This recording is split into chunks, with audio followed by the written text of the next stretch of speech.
মানে কাশির ওষুধ এমনকি নগদ টাকা, তার সঙ্গে সোনা রূপো।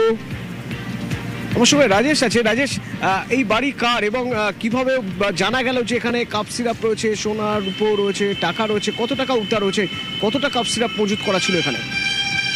দেখো, শীতলকুচির 12 মাসি এলাকায় গতকাল রাতে শীতলকুচি থানার বিশাল পুলিশ বাহিনী অভিযান চালায় এবং সেখানে নিষিদ্ধ কাপ সিরাপ, সোনা এবং রূপো পাশাপাশি নগদ অর্থও কিন্তু উদ্ধার করেছে পুলিশ।